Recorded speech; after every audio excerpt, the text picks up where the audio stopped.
We ready? All right. Okay.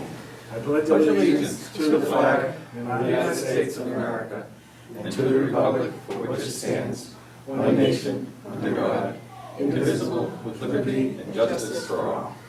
Amen. God, I just noticed how bright my shirt is on TV. As opposed to? Oh, I should have worn black. The first thing they saw. I guess, yeah, oh yeah, that's a nice color. I think the color's off. It's also, the timing's off. It's like 10 seconds, what are they, afraid we're gonna swear? You weren't here last week, huh? 2 weeks ago, no. All right, so this is the Reed A&R endorsement? Yep, We're gonna sign these two? that'd be great. Do you want Tim to say anything, or? Will he get more money if he says something?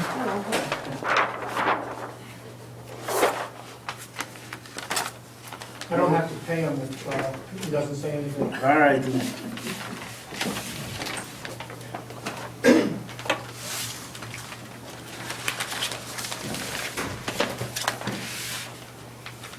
That's how we are people who work. If he learned his lesson.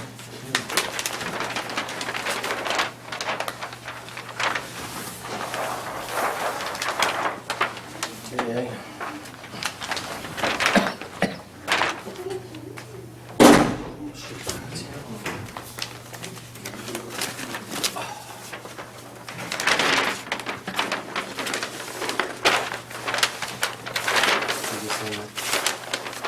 They sign those ones too?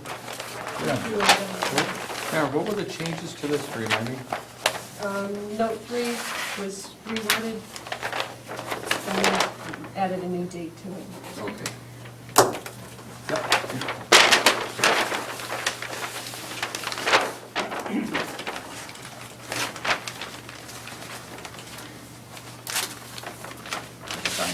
How come it's on the top? You figure that's the first guy they're going after? No, I figured they put the date on there, maybe. Oh, date can go on the bottom. Yeah, where it says date? Yeah. This is a different date.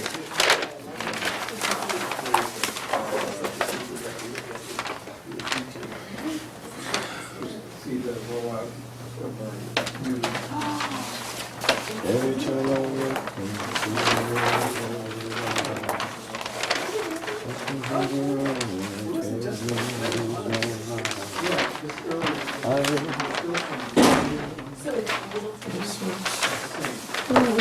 Hey, Mara, On your way, Bob. And if you wouldn't mind re-endorsing that plan?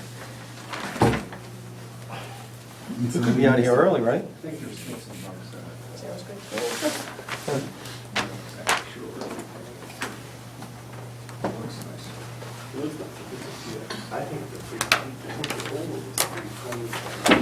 good. say this is right to November 7th. All right. And this is the same plan. Search engine. Do we need to talk to them before then, or? I don't mind talking. Okay.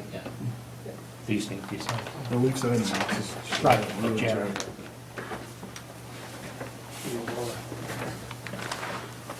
Don has some Yeah, we bills. oppose. Don has some bills over there to sign too. It's all right, we only, Ryan Walls to sign, but you care about the bills.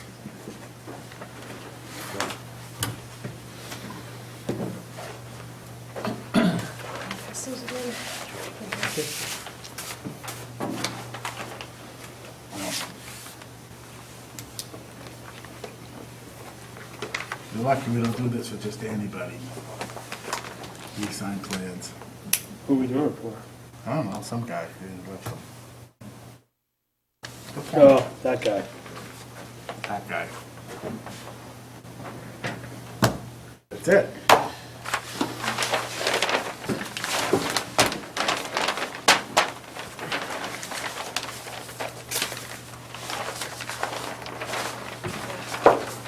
We shouldn't give him the plans until he tells us what's going on. There you go. With real names Now and it's dates just, and places. now it's your chance. Thank you. Can't complain. Good. I shouldn't. Not yet. It's So I wasn't here for the minutes, so I can't help you with that one. Yeah, we had the Oh, how are minutes you? from the September 26th meeting. Yeah. As always, they're very nice to read. You doing hockey this year?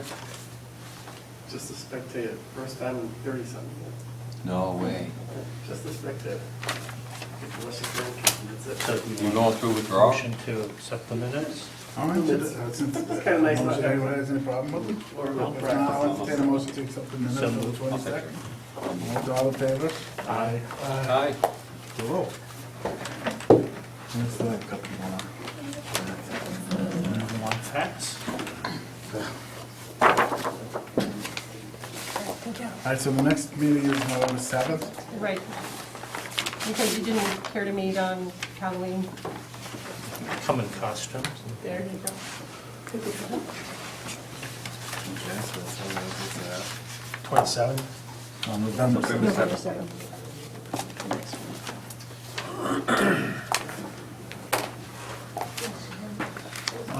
We don't have to, we can start it if you want to come up. Sure. A couple minutes early, that's all right. You can speak slower.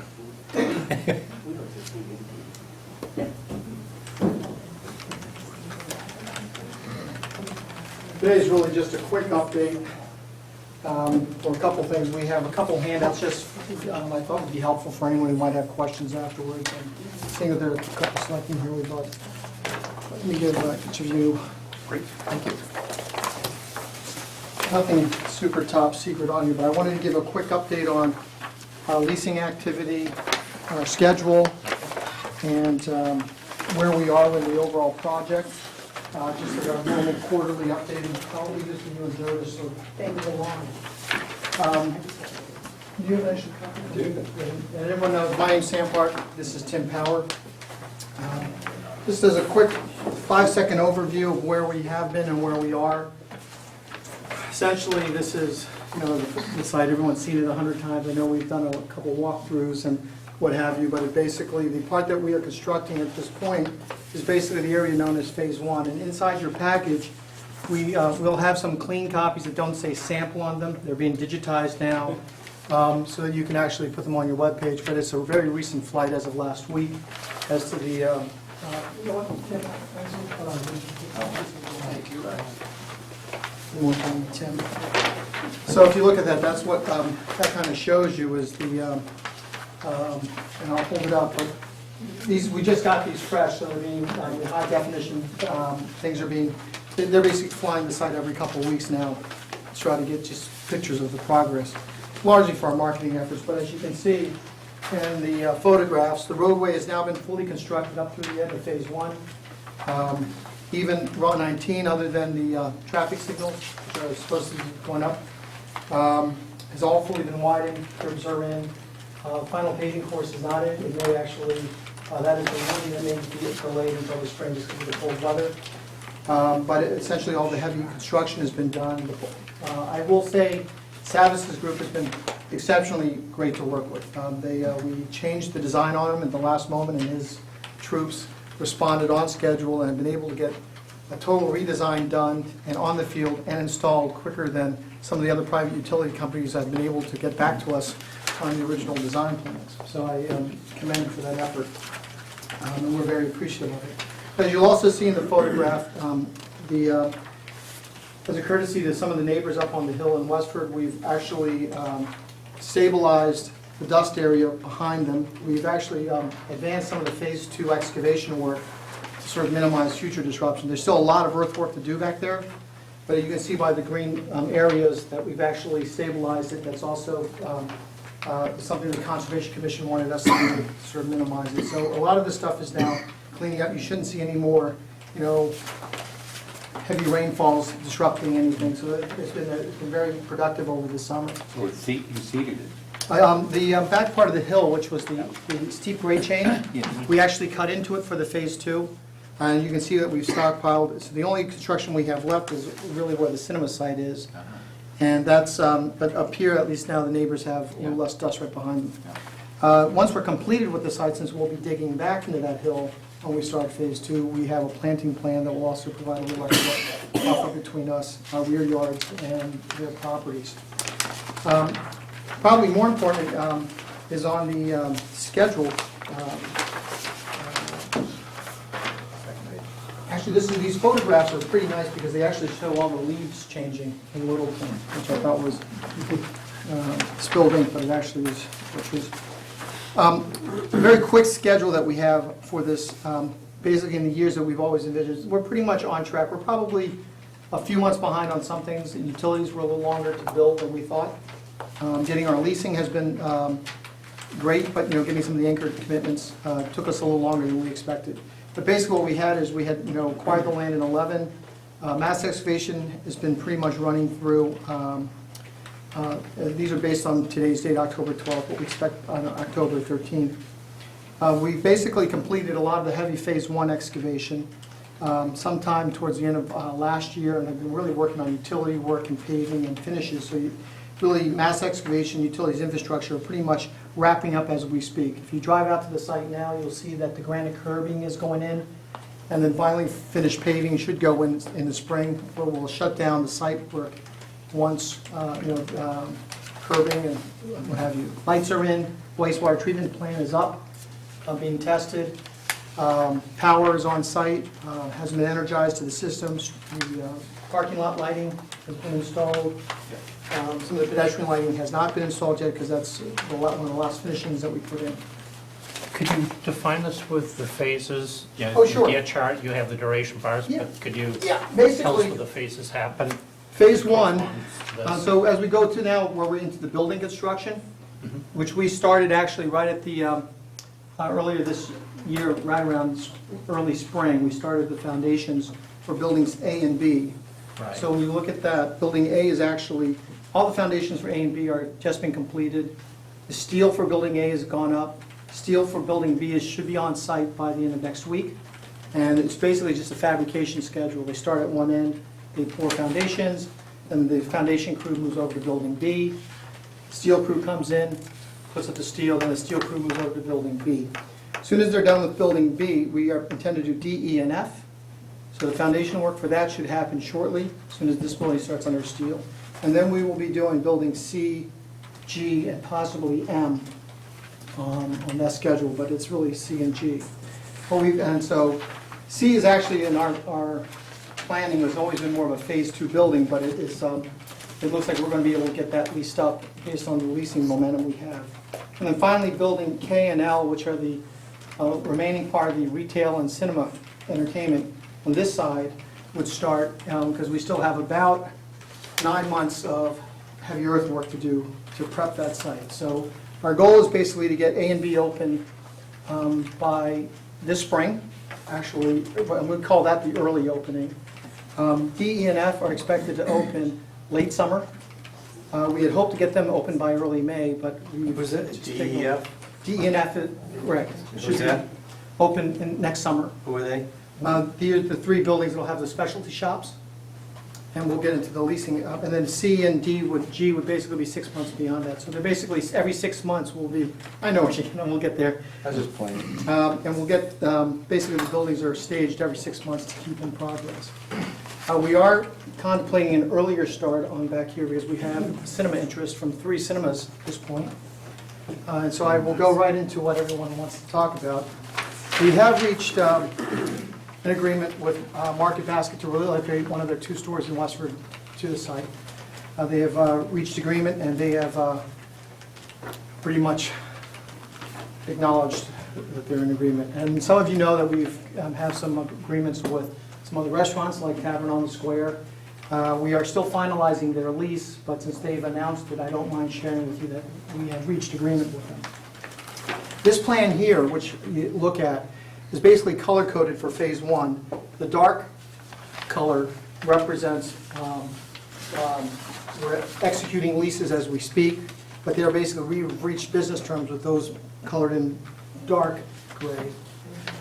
In the lighter gray are the ones that we are, have a good understanding, they have interest, and we actually have letters of intent, but we have not yet gotten to the point where we've ironed out all the financial and agreement details.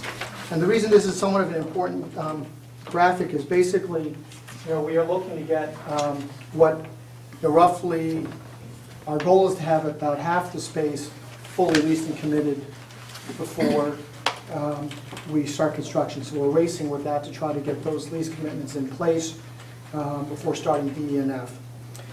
The only problem space that we're still looking for the right junior anchor to fit in next to here. We really couldn't make that commitment until we knew that we had this anchor tenant lined up. So as you can see, when you go by the site now, you will see a big leasing board. We've actually started our public leasing effort as opposed to what has been pretty much behind the scenes, quiet B2B type discussions. So the types of tenants that we have, as you see here, is we at this point have 4 restaurants signed up. We are finalizing LOIs and leases for them. One is a seafood, one is a Mexican full-service sort of dinner restaurant, one is the tavern, and then actually we have 2 quick casual places that will be something like a health food restaurant, and one is a more of a coffee shop type bakery establishment. And those restaurants are basically scattered throughout the site, beginning with here. And then one Japanese, that was the 5th, the Japanese restaurant. So we will be coming to the Board of Selectmen shortly, looking to start allocating some of the liquor licenses. I think at the end of the day, we will need 4 or 5 liquor licenses, including the one for the hotel. Now, I said that because we have also, I'd hoped to have the signed agreement with the hotel by today, but we're in the final throes between lawyers, basically inking a Hilton hotel for the concept. So for here, it will be approximately a 100-room hotel. We've given them the upfront site. Their architects have worked on some site plans. I mean, tweak a little different than there, but it's all within sort of the building envelopes that we approved for that site. And candidly, the difficulties only with that hotel is we've been asking them to adhere to a higher architectural standard for their suites hotels. And this is actually one of their more competitive brands, which should be a good addition to both the tax base as well as to the amenities for IBM. Which brand? It would be the Hilton Homewood Suites. Or is there gonna be food inside the hotel as well? We actually that's one of the final negotiating points. I think they will have their normal breakfast and allocation, but I don't think they're looking to do a restaurant, a full-service restaurant. However, their model includes some beverage service, so I'm not sure how that plays into the liquor licensing. Can I stay? So that should be a big sign. And you're the first people I've actually told what the brand was, by the way. We won't tell anyone. Yeah, it's already been tweeted, so it's okay. That way it will be passed. It's gotta be true. No, but you're right. It's all right because we're pretty much there. We actually have, we're pretty confident that agreement will execute, just given the amount of time and energy both sides have put into it. So that will actually be, we plan on really announcing now that the open leasing activities, now that we've landed Market Basket as an anchor tenant, this tenant. And the other great news to date is that we have 3 cinemas shooting for this parcel here. So as you see in this plan, we've actually gotten 2 national chains and 1 regional chain to express interest. We're weighing the benefits of the 3 deals at this point. We should be able to announce a deal within the next, I would think, next 6 weeks. They've all been to the site. The planning department may get inquiries from some of those interested. To us, the real issue is what's the right balance of size cinemas, number of seats, and their willingness to sort of build to the sort of architectural standard that we're looking to build to. So we're actually favoring the less economical one, which is a smaller cinema. It's around an 8-screen theater versus a 12 or 16-screen theater. Because we think that brings about the right amount, the right size to this development without swamping traffic or swamping our site. But we'll know within the next, I would think, definitely by year's end, we'll have the definitive agreement as we are moving forward with that as well. In terms of the overall plan, we have a Japanese concept that is expressed interest in here, and we have move forward with the LOIs. We should be expecting that to be at least in black, hopefully by the end of this week. We have a fresh foods sandwich concept that is, it's a new concept that would be coming into some of these smaller shops. Bakery/coffee that would go here. So really what's happening is we have service retailers and food services located on the P1 level. And then we get into more of the home wares and fashion on the P2 level, and then entertainment retail on the third plateau. Over here, we have executed a lease with, now it's official, it's Mondano's.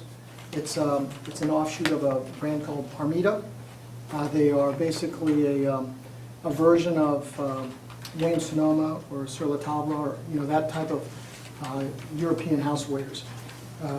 They've agreed to take that spot over on this location as well. So that's pretty much sort of the leasing update. We are roughly 50% at LOI and roughly 30% lease, so we have to up those numbers just a little bit more. We're confident we'll do it. As you can see, we've actually started construction on most of the buildings. We're actually obligated to reach those thresholds before we get there, but we're pretty sure, given the leasing velocity that we've seen in the last 6 weeks, 9 weeks, what have you, we shouldn't have any problem for phase 1 or phase 2. So that's pretty much the update. We are looking to assist the town in any way we can on the 300-year thing. We are going to be looking into and having some discussions of possibly helping to sponsor some kickoff fireworks for our early opening, something like that that will be mutually beneficial. And we're eager to talk to the town also about anything we can be helpful on the wastewater treatment studies that are going on at this point. Where are we at with the 119 improvements? 119 improvement, roadways are done, the curbing is in, the drainage structures are all in place. The signal foundations were delayed just because of scheduling on their sub. But I understand those foundations are now in place, and the signal hardware is just waiting for shipment. Tim, do you have an update as to when the actual signal hardware is supposed to be wrapped up and turned on this fall? Since it's already October 15th, they really only have another 30, 40 days to get that done. Yeah, I think the mast arm's already there. They're They're on site there, you can see them. Okay, so the signal hardware has now arrived, and then we will do the final paving in the spring, now that we've somewhat come up too close to the shutdown of the plants. You're gonna do what? Final surface coat on 119 in the spring. So the Let's roads start will be all out. over again. Sure. You're gonna tell me you're not gonna get rid of those barrels all winter long? And you're gonna put at least a top or I think the whole binder road, coat down? the binder coat can't go down until the spring, but I do think these signals go operational, which means the barriers and all are removed by the end of this fall. And does that include right down to just past the police station where they have those double dips where your teeth come out when you hit them every I morning? could double check. I presume the whole road is supposed to be operational by, no, it's all right, that's a fair question. We've heard it from some of our neighbors. So it's our understanding that the whole road system is supposed to be operational by the end of fall, which is before Thanksgiving. And so once the signal hardware is turned on, it can be turned on, there needs to be some interim patching or whatever. I think candidly, with all the heavy construction vehicles going in and out of the site, I think the state feels more comfortable, as well as, from our standpoint, wanting to open with fresh pavement everywhere, that it would be advisable to make sure you're in a good part of the season to do final wearing course. Well, I can understand that, but those barrels being up every day at 3:30, the traffic goes all the ways back to Danny Pickett's and beyond, because people won't come off the highway, people waiting to take a left. It's a, I think those are removed, because I believe the road has been They're still paved. No, when the signals go up in the next 30 to 45 days and get actuated or turned on, then the road can operate as the full section. It just won't have the final wearing course. So even if, all they're gonna do is let the traffic on the right go by. Yeah, It just- that- They don't guarantee need, we that don't will need happen. lights, just get rid of the barrels. the lights should be on anyway, so it should all be in place. The barrels should be coming up, and it shouldn't have the one-lane problems that it's had for the last Thank you. several years. Jim, was there an issue with special order street poles? Oh, only in that we had custom-designed poles, which we are now looking to convert into pedestrian bridges throughout the site. We actually, if anyone wants to buy $100,000 worth of very specialized telephone poles. The difficulty was, yeah, we bought them, we had planned on setting the poles in a certain configuration. The geotech doesn't support it because we're so close to the wetland areas. So we ran the lines in line with the road.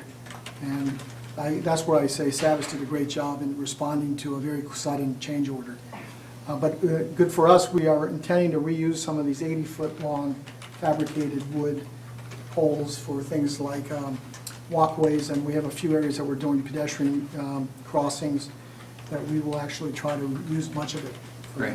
So- And one of the original designs showed like a common in the middle and a Yes. gathering area that's green. Do you still have that? Yeah, we do actually. It's, Place where people can gather in the Yeah. summertime? we have two, actually we have three areas that have been designated. The first one is right between these buildings. We actually have a very intricate system of walkways, planters, and streetscape that's meant to really pull people through it. And then at the top, we have a plaza on both levels. That basically gives like fire, we intend to have a fire pit on both levels, at least one level, I'm not sure we have them on both yet. Arbors and some gaming tables and things like that. So the idea is that we have an attractive walkway that pulls people from the lower level to the upper level, along with sort of open plaza areas that have been designed for these two areas. We are intending, although we're still exploring the feasibility of, some things like large screen televisions inside some of the courtyards to play Humphrey Bogart films or something that aren't violating copyright, just to sort of create a more entertainment-like ambiance. We also have large pedestrian areas here, here, and through here that we've created for the same purpose of trying to draw the energy from P2 up to P3. And so, and as well as the areas inside the buildings that haven't been streetscaped yet. Yeah. This is phase 2, but you can see wherever these large white areas are intended to be pedestrian areas. You still have the wide sidewalks with seating? We still have the wide side, they actually got a little wider over here. We have the wide, the umbrellas are meant to replicate the idea of seating areas. Building G actually got a little smaller so that we could expand some of the sidewalk areas there. But as you see, it's really designed to have lots of these little corners, Yeah. which we're trying to emphasize. Oh, you have trees on the islands in the parking? Yes. Oh, Actually, greenery. these things are, all these have, I think, 2 trees per an island. Yes. Oh, wonderful, wonderful. So that Is should be, G still gonna be a white linen kind of, yes, and I see that you're almost close to announcing it. yes. Are we close to a nice white Yes, linen? we are looking, well, the funny thing about that one is we have more proposals than we have spaces. So we are doing what all good businessmen do, trying to get the best deal that fits the merchandising plan. But at the end of the day, we're pretty much online to get this, so you can kind of see all the gables that have been provided, the towers, the streetscape is in place, will be in place. And that's pretty much Yeah, it. very nice. Do you have something like that we could put on the website? We actually are having it updated right now Yeah. to reflect the latest variations that have happened over the last 3 to 6 months, and we'll provide that to you. This is pretty close. What is the average size of the smallest stores? What are the square footages of those? We've designed this to, primarily, the smallest store I think we have is around 1,500 to 1,600 square feet, with the average probably being closer to 2,000 for the small stores, 2,500 for the small stores. Yeah. And the larger stores are generally anywhere from 3 to 10,000 square feet. Okay. And the anchors are anywhere from 15 to, none of them exceeding 60,000. Yeah. There you go. And we only have one at that size. The theater, I think, is being slated to be around 35,000 square feet, possibly 40, versus the mega screens, which are 65 to 70,000. This is probably half the size of a full-scale, AMC type theater. And the service areas are all the service areas are all barried off or in some way disguised? The Yes. dumpster? We have different fencing treatments. We Yep. haven't designed all the shieldings yet for all of the things, but they're all basically pullouts off the road or off the parking lots right now. Any health club interest? Oh, sorry, we do have an LOI that we think we will go to lease with a 6,000 square foot actual. It's really more than just it's not a gym, it's a fitness and training center. That will include, the treadmills and less weights, I think, and more fitness training. Pool? So we should have them under agreement within the next 30 days. Thank you. Does anyone else have any questions? Anyone from the audience? Great. Thank you very much. Thank you. And if anyone missed the tour, I'm happy to give a tour again. If anyone would like to, just give me a call. I know, Richard, you weren't Yes, unable yeah. to attend. I'm happy to. He's out of town. We're up here about every week now. Because, good. That's great. Thank you. Thank you, Sam. All right, welcome. Go Red Sox. And Tim. All right, we have an 8 o'clock zoning bylaw public hearing, motor vehicle, retail sales, zoning amendment.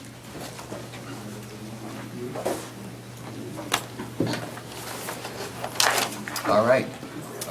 Shall we begin? Sure. Okay, the Littleton Planning Board, public hearing zoning amendment. The Town of Littleton Planning Board will hold a public hearing on Thursday, October 17, 2013 at 8 p.m. in room 103, Shattuck Street, Town Hall, 37 Shattuck Street, Littleton, Massachusetts, to consider the zoning amendments according to MGL Chapter 40A, Section 5. The proposed zoning bylaw amendment is to amend the definition of motor vehicle service station and add a new definition, vehicular retail sales, and update the use regulation schedule to allow vehicle retail sales only in districts B, I, 1A, and 1B, with additional clarifications. The full text of the proposed bylaw is on file at the town clerk and planning board offices and can be viewed during their office hours or online at littletonmass.org. Any person interested or wishing to be heard on the proposed zoning amendment should appear at the time and place designated. The town of Littleton does not discriminate on the basis of disability. Further, a signed translation of this hearing will be provided for the hearing impaired upon request by contacting the planning board office 1 week prior to the meeting date. Richard Crowley, clerk. Thank you, Richard. Yeah, just for clarification, as I understand, we have prime interest in prohibiting additional vehicle retail sales, and then this is sort of a more full-blown, expanded version we have before us that includes some other things, such as service stations. Yeah, at least that's why I've read from the emails. Yeah, what the agreement is, the core is, we're really concerned about someone opening up a large vehicle retail center and Car dealership. Car dealership. It includes that, but it also includes a little bit more, which may be up for debate. Okay. And I know personally, I have some questions about what would fall into that expanded area, because it's ambiguous. And certainly, Maren had mentioned that it might preclude using zip cars. I see at like the 99 restaurant, they have electric charging stations, and just a parking space that might preclude that, and that might be desirable in. Why would it preclude that? They're just charging the cars, they're not selling them there. Because it talks about service, and that would be service. It's extended beyond just the sale. No. Do you want to start with a quick overview? Sure. Sure. Great. Chris, not to put you on the spot, but. Oh, no, please don't. Thank you. So, I drafted this proposed zoning change in response to the wishes of the board as they were as they were sort of communicated to me, not having been what was discussed before the board, but this is what I understood that the board was looking to prohibit more broadly car sales and related activities in the BC district and the Area B overlay district as well. So this is what you have here is got a lot of numbers, 8 numbered sections, but that's because attempting to regulate this use sort of hits on various different parts of the existing zoning bylaw. So this is my attempt to go through the bylaw and adopt adopt those changes. What it would do is prohibit what a new defined term is called vehicular retail sales in the residential, the VC district, and the area B overlay. And if the board has any questions, I'd be more than happy to answer them. That's what it attempts to do. I read this thoroughly. It's been a back and forth, and to me, it looks like it hits every bullseye that I could think of. Thank you. Could you address what's included in the additional area? The car dealership, everyone gets the concept of selling cars, whether it be used or new. And the concern is, what if a space opens up and a large car dealership wants to come in? You already have one large car dealership. That I think most people get. It's the additional aspects, the service stations, et cetera, that's a little bit ambiguous and somewhat broad. Okay, well, you already have a definition for motor vehicle service station in your existing, in your current zoning language. So that is, as it stands now, that is a use that is, I believe, not allowed in the residential district, but allowed by special permit in the BC, B, IA, and IB districts.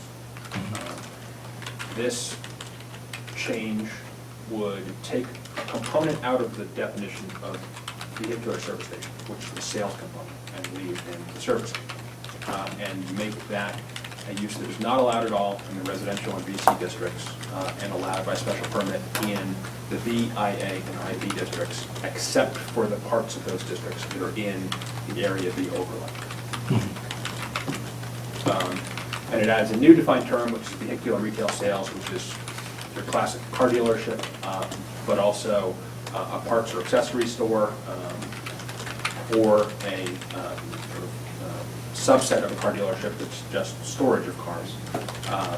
And that use is prohibited, again, in the R and VC districts and allowed by special permit in the VIA and IB districts, except for the parts of those districts that fall within Area B.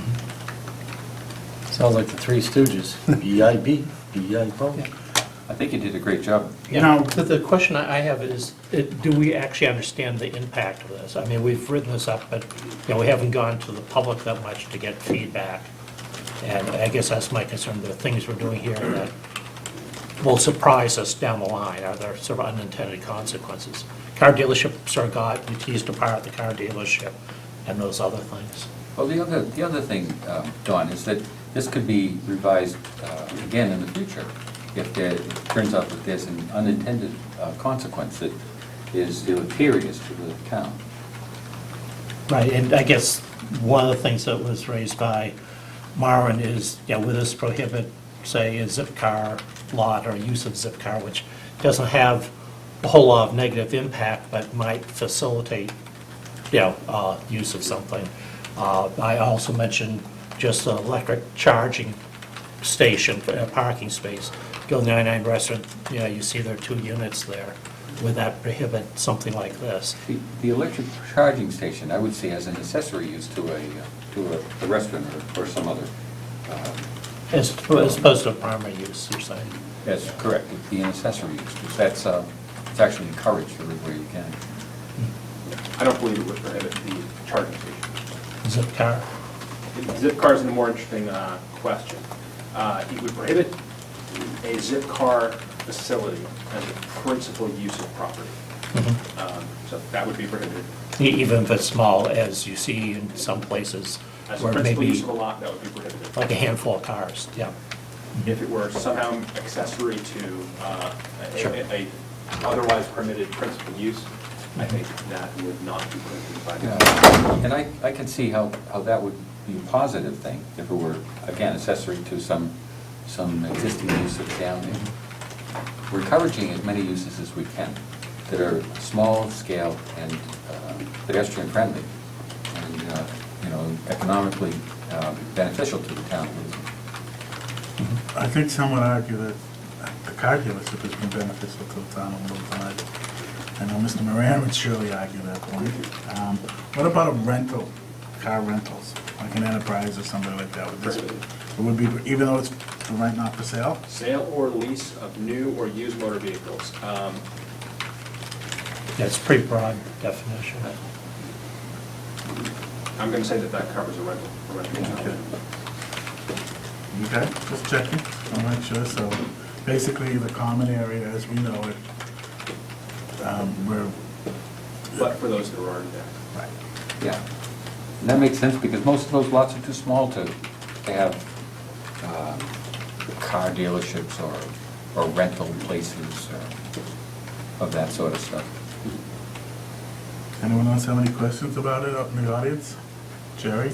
I have a couple of comments, I emailed the board about it. Yeah. The words "any use," where does that tie to principal use only? Because, I mean, I read this standing alone, it says "any use." I'm selling a private car for myself, could somebody turn around and say, oh, that's vehicular sales?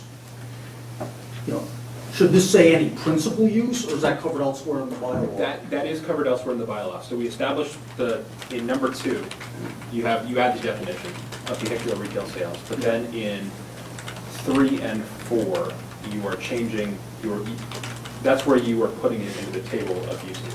And where it's going in the table of uses is under the principal uses. Okay, just wanted to be sure that that wasn't one of No, it is not, based on where you're inserting it into the table, it's not covered in the statute. So, for example, Aubuchon could still sell headlight bulbs. And the other question is, why are you folks targeting auto parts stores? I can't see those as being any more quote-unquote offensive as a hardware store or any other similar use. I mean, it's general retail law. What was the rationale behind trying to outlaw auto parts sales as a principal use? It's basically anything automotive because the downtown village district is being encouraged to be a pedestrian-friendly environment. Now, you can have mega auto parts stores like, they're getting bigger and bigger and bigger. One just bought out another one, and now the country's going to be left with 2 major auto retail stores, and to get them, and they come in, big packages now. But that's no different than a department store. That's no different than a grocery store. That's no different than a lumber yard. I mean, is there anything in here that says Home Depot is expressly prohibited if they can keep it under 60,000? I mean, we've got one auto parts store in town, and, if they ever wanted to expand under this, I think they'd be pretty much out of luck. That's not true, right? That's not true. It's grandfather, yeah. Any established use can continue in its current state and can seek a special permit to expand. Yeah, But in if fact- they leave, there's not another one coming back. Yeah, so I can accept item number 1, but I don't agree with the rest of it. I'm not gonna support it if we're gonna ban all automotive uses. Yeah, my feeling is that, dealing with a large car dealership coming, a new large car dealership, is something that we're trying to avoid in general, and that there's sort of common feeling about that. I just don't think first off, I don't think it's right that it was so broad. I don't think I didn't see, nobody came in front of this board with a signed petition from 1,000 residents saying we don't want automotive uses. This doesn't come from a broad voter base. To me, this is a few individuals with an idea, and they put it together, and they put it in front of the town for a vote. I still think it's right. But The fear is, and my understanding is that, the fear is that the grocery store is gonna go out of business, and Moran's gonna buy the property and put an automotive dealership there. And I just don't think that's a basis for amending a bylaw based on a fear that hasn't been voiced or realized by any of the interested parties or property owners. No one's talking about anybody selling anything. So, I can see you banning retail sales for purposes of preventing an existing, or preventing for another dealership from entering the town. There's nothing preventing the current automotive dealer from going across the street, emptying a strip mall, and turning that into a dealership right now in anticipation of this bylaw being changed. But it's not really going to provide the type of protection you're looking for. So you say there's a knee-jerk reaction to, There was no thought to this. There was no survey done. None of the. interested parties have come before us asking for this. None of the business owners on the street have come before this board asking for this. There's only a couple of people in town who have asked for this, and it's only coming from the officials of the town. It's not coming from any citizens. Well, certainly a lot of citizens have voiced concerns about the large dealership that's currently in the town. And that's not to do a positive, negative spin on Bob Moran. He actually does some good things. But there certainly was concern about the scale and the size of it. And there's certainly a lot of citizens have voiced concern about what if another one comes in and under the same provision that Bob Moran came in. So I think there is sort of concern about preventing a second car dealership coming in because it just distorts the whole perspective, the scale of this area. You know, we're between the dealerships along Acton and in Westford. And I think if another large car dealership comes in, that would be a concern and would change the character of the area. So I think there has been voiced concern of that. I see that as a more urgent and more focal thing, a high risk, and I'm for that. The expanded definition and covering a lot of other things I think is very broad, and I haven't heard that from other folks. And I don't think we really understand the full impact of that. I certainly am interested in preventing the vehicle retail aspect. And if this goes forth in this large, broad definition with the additional uses, I'd be interested in seeing what Plan B is to cut it back. Because I think it is valuable having that one part about preventing large vehicle car dealerships. Can any of this be amended on the floor? All right, so basically, you call it a knee-jerk reaction if you wish, but it's met some questions from Mr. Delpori. Other than that, there hasn't been a lot of other ones. And we are a planning board. We were approached by the selectmen. I think to put it in front of town floor to vote gives the entire town a chance to say what they want. The selectmen were discussed this with us originally, didn't you? I don't think we formally said anything about it. What's your take on this? Do you? Mr. Chairman, is it okay to speak? Yeah, absolutely. Just to go back to something that Jerry said, I'm jumping around here, but even before what was discussed across the street of a possible sale, I don't know how many people have approached me during the last 3 or 4 years with complete fears of having another big car dealership come in town. So for years, no matter where I go to, what's happening here, we're not getting another car dealership out, and I hear it all the time. When the farms went out, there was worry that something might go back there. So I have these phone calls. I bet I have them once every 2 or 3 weeks asking about car dealerships. So I don't think it's knee-jerk, and I'll agree with Don.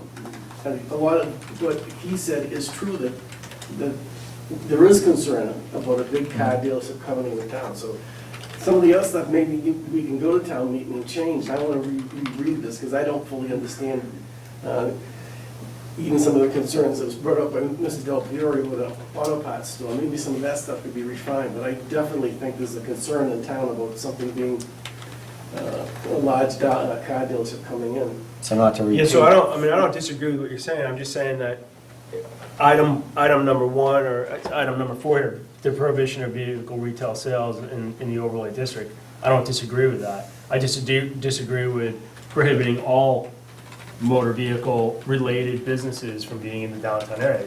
I don't think that addresses the primary concern, which is to limit another large retail sales operation coming into town, having the mass that, say, Toyota, Acton Toyota does. That's the primary goal, and we should have just limited the bill to that, not expanded it to all other automotive uses. I don't necessarily agree that all auto parts stores have to be large auto parts stores. There's plenty of small local auto parts stores around Massachusetts, and I don't see anything wrong with that. I go to auto parts stores to fix my car. Millions of Americans do. There's nothing wrong with that. See, as the proposer for this bylaw, I had intended to limit any kind of automotive use, such as the sale or rental of off-road vehicles or boats or mopeds and motorcycles, those are usually large-scale, large footprint businesses that serve out-of-town customers that come and go. When the area that we're hoping to promote downtown, local, walkable businesses. Now, you'll go to a motorcycle shop and you'll buy one motorcycle, maybe every 5 or 10 years, as opposed to, to have that real estate be reserved for just one business that sells that type of thing, as opposed to a baker or a coffee shop. I'd much rather see, and that the people I've talked to hundreds of people, and one of the underlying themes that I get from people are please don't let another auto dealership go in. See, and then you said it again now, and that's the difference, and I think Jerry's right. The dealership is one thing. Anything ancillary to the dealership is a retail. If you want to go up there and buy tires, if you want to go up there and buy batteries, if you want to go up there and buy parts, it's a retail component. It's not going to be a huge car dealership. I think you deal with the car dealership first and allow the retail aspect of it to continue. Yeah, and we It's mentioned about any- phasing this, yeah, and I could see going ahead just with prohibiting car dealership, or if we have it expanded as this, at least have a plan B, so if there's objections and people raise concerns, we can rip out the additional stuff, and at least we get the prohibition for a car dealership, because that's the high concern, that's the high risk. Jerry, Richard, are you concerned about size? I always thought bigger was better, but are you concerned that bigger, you're attracting too many big things? Is that what Town you're Fair worried about? Tire, if you took Banks Automotive and put a Town Fair Tire in there, it's still the same use, correct? But, it's, because he doesn't pump gas there, he just does auto repairs. Well, Town Fair Tire is a pretty bloody big business. But Can you change the foot, you can't change the lot size. Right. No, but again, there's room at, Banks doesn't use the backside of his in particular. The next one down the street is the Sunoco, the old Sunoco station. That doesn't have a footprint large enough for it. But what's wrong with having a Town Fair Tire? Nothing. Well, Exactly. that's why- downtown, to have it downtown, I think is what, is trying to preserve the vistas of what the downtown area would encompass as Littleton, 300 years, we're trying to go back. Trying to make it look more user-friendly to a pedestrian as opposed to a tire. We have 7 banks now. Anything other than banks is better than having 7 banks. If you could have a small retail, another automotive establishment there. It's To me, I mean, that's. I think you can pick and choose, what Don had said, you can go with this, and then as things come up, we can throw things out. Even on the floor, who knows, the town might turn around and say, we like this idea, we don't want any more of that stuff. And if the town says so, leave it to the town, it's their decision, it's not ours. And it's complicated deleting out the extra stuff. I put X's here, and it does probably take a lawyer to figure out why we're Well, playing. Yeah, but I don't mind, I think that's fine, if somebody wants to put a bill on the floor, that's great, but I don't think it should come as a recommendation for the planning board. Well, if you wish, So that's our Again, job, is to plan. whether you like it or not, To make decision can be recommendations made. when we I see. can understand. Well, that. to your point then, I'm not making that recommendation. Just so, I'm not gonna vote to make that recommendation, that's just it. I still go back to the big as being what's scaring everybody, a big. If it's not big, and most of the stuff that's gonna go into the common isn't gonna be big, we don't have the big lots. If a small guy, if, like I said, Banks all of a sudden wants to sell tires, or somebody like him, he should be allowed to be able to do that, or put another auto. well, he does sell tires, but. Automotive, Supposing somebody sells that building and that guy's gotta go somewhere else to sell auto parts, where's he gonna go? Now you've precluded him from staying in the town of Littleton. Even though he's grandfathered, but if that building gets knocked down because a huge Walgreens is gonna go there instead or something like that, where's he gonna go? He can't go anywhere now. He's gotta move. No, you can go any place in town that, He's, Well, if then his he has to buy site, somebody else out. if his site goes away, he goes away, correct? It's hard to predict. Well, but that's just it, it's let the market forces If he has to determine leave what his building, businesses go his building is downtown, gone, he's moved as long out as of it's the an building. allowed Can he use. go to another Why building? prohibit a use that we already have? so let's see No, if we see, can. wait, if the automotive dealership, auto parts store is building, say he wants to put in a big Walgreens, he wants to get everybody out of there, put a Walgreens in there, because you know they're dying to come in because CVS is here. Can he go to, if we enact this bylaw, can he go to another spot, even though he's grandfathered because he was already in town? Grandfathering allows you to continue your operation on your existing site and to expand it if you get authorization from the ZBA. So You if he can't move loses, you can't move it elsewhere in the district where it's prohibited. so phase out. what you see in Littleton now is what you get. If there's automotive there now, as those families and people decide to stop or not to do it anymore, nobody else is going to be able to do it eventually under this bylaw. The existing business can continue. Get it? They pack up, close down for more than 2 years, it's gone. Go ahead, Jerry. I think Jerry's hit the nail on the head. You start out with a specific concern, an auto dealership. And then all of a sudden, it becomes this broad brush covering certain people's philosophies that automobiles are evil. You know, you've got architectural standards, you've got signage restrictions. From that standpoint, an auto parts store from the outside looks no different than a hardware store. And by the way, those are getting bigger too. You know, how many independent hardware stores are left? Practically none. So let's, So why not just prune it back a bit, focus on vehicular retail sales as sale of vehicles, period. Maybe add in the boats and the motorcycles and the off-road, but leave the parts and accessories out of it.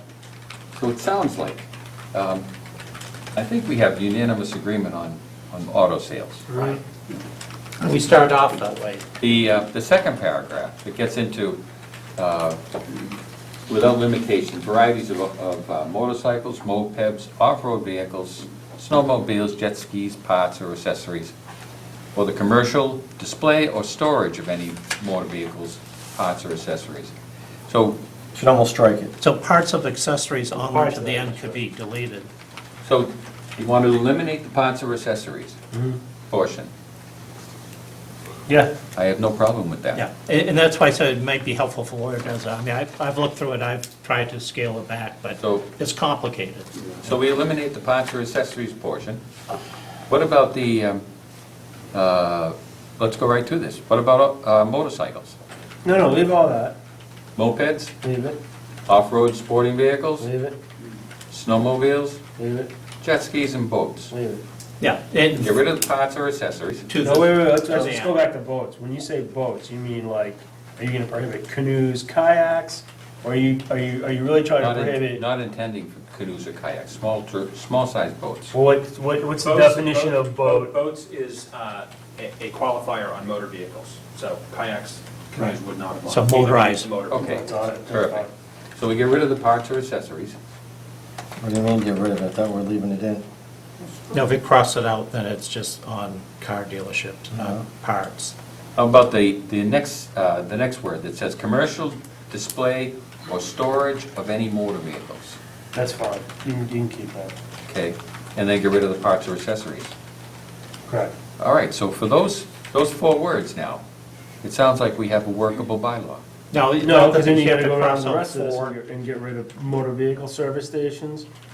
And then use of, what was it, You have to go through the whole thing. yeah, motor vehicle Shows up service throughout. stations. Well, not just let's go to the next one. The rest of the Item proposal 3. doesn't actually, it's the definition that is, I think, what everyone has disagreements about. The rest of it is just plugging that definition into Right, the rest of it- Right, but you So talk about motor motor vehicle service vehicle stations would not be affected? But that's the way it kind of is now. Yeah, but you, We're splitting the definition of motor vehicle service stations, to take out sales, because sales currently is within the definition of motor vehicle service station. So we're adding retail sales, making that the sales thing, and making service station just what we really would think of as a service station. Okay, so that's what that, Okay, so so number 5 stays. even with, and motor vehicle service station. yeah, that's, Right, because that's the way it is now. That's the way the bylaw for motor vehicle service stations is now, correct? And like a washing Motor station? vehicle service station is currently allowed in, okay, yeah, so under 4, motor vehicle service station is currently allowed in, not allowed in R, Yeah. it's a yes in VC. No, it's an A in VC, and it's an A in BIA and IA, which which means it's allowed by special permit in all of those. All of them, right. Right. Okay. So do we still want to do 4 to amend? Well, That's up to- if it's allowed by special permit, that's what we're saying. It's allowed, Well, but, if it's already allowed, yeah. yeah. Let's leave it the way it is. So And that's, then, that what stays. about Which the means washing what? station? You gotta put an A next to the VC. It's allowed, it's an allowed. And take out the footnote 10 for B, IA, and IB. Because the footnote is where you say you can't have it in the overlay. Correct? 10. So scratch 10. Are you scratching the note 10 or the letter 10, the number 10 after the A? The little 10 that comes after A under B, IA, and IB in number 4. Okay. That make sense? So there's gonna be no footnote to it. No footnote. We're keeping the footnote if you want to prohibit vehicular retail sales, which now is just car dealerships, in the overlay. Correct. We're leaving footnote 10 in there, except for under number 4, we're taking it out. Same thing with the car wash, the washing station. Number 6, motor vehicles service or washing station.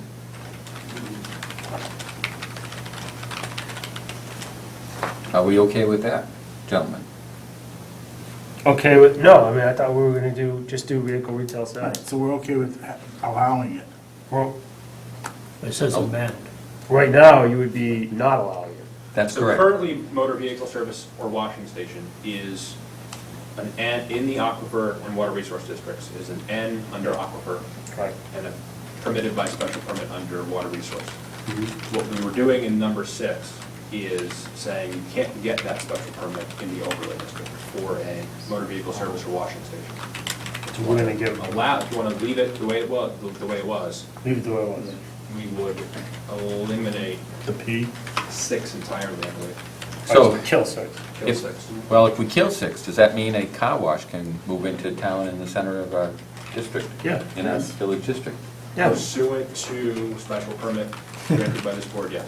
yeah. Do we want to allow a car wash down there? Yeah, we'll allow car wash down. Do we want to get I into mean, all the why small would you- details? That's the What real makes you think question. you're gonna get a car wash down there?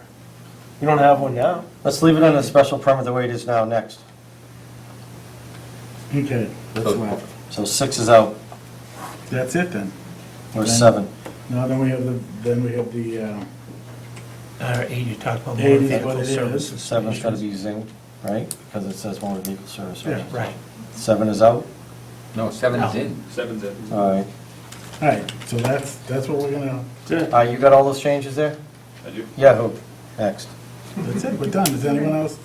Now, to be clear, what you're recommending is that this would be a motion from the planning board. Correct. Made on the floor of town meeting to make these changes to Yeah. what appear, the proposal as it appears in the warrant. Yep. And I would be in favor of that, certainly. It sounds like other folks would be too. And then let people in the town decide whether they want it. They want this whole thing to fly or not. Any other? Maybe other comments? Anyone else in the audience before we vote to endorse this for special town meeting?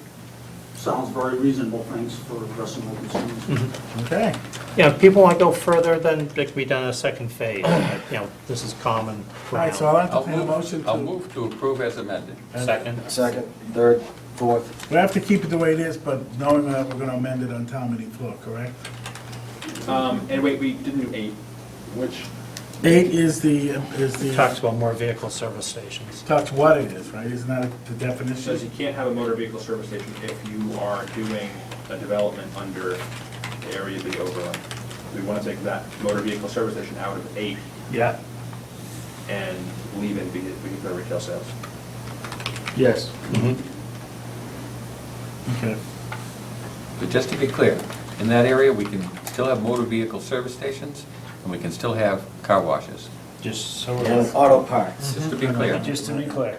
Aye.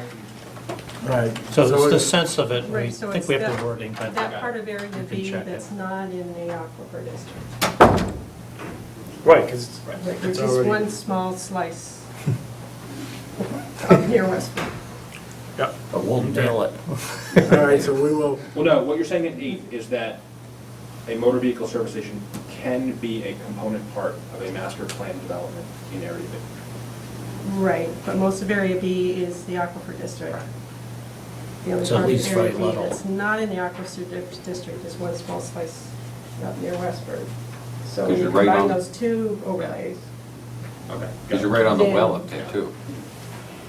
Okay. I assume you'll look this over carefully, make sure we didn't miss something, because, yeah, it is gonna be modified on the floor.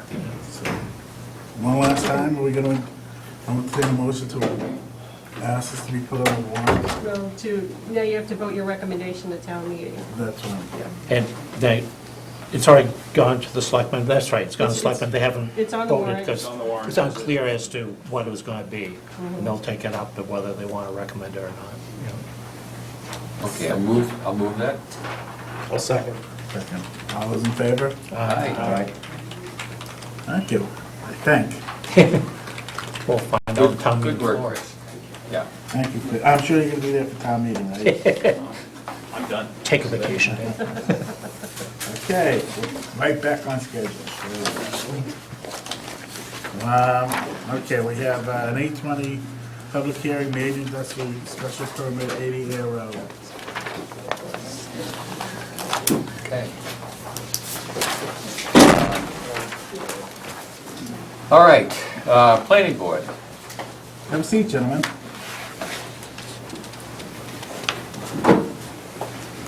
Planning board will hold a public hearing on a major industrial use special permit for 80 Air Road. The Town of Littleton Planning Board will hold a public hearing on Thursday, October 17, 2013, at 8:20 PM in room 103 of the Shattuck Street School Town Hall to consider the application for a special permit pursuant to Mass General Law, Chapter 40A, and the Code of the Town of Littleton zoning. Major commercial or industrial use, section 173-86 through 173-88. Property location is 80 Air Road, assessors map R15, parcel 21.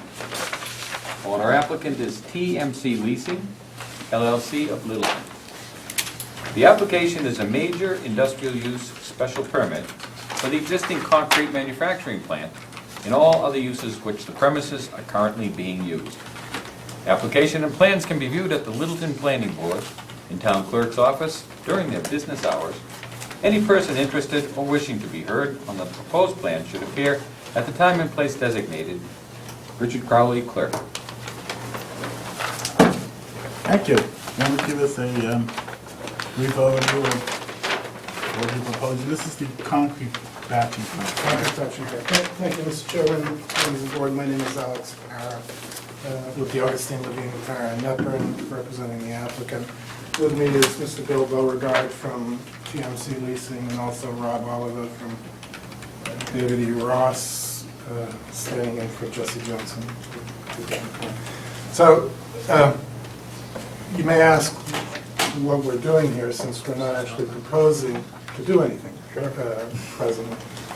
The last time this property was in front of you was in 2002, a site plan approval for an addition to what I'll call the garage building up there.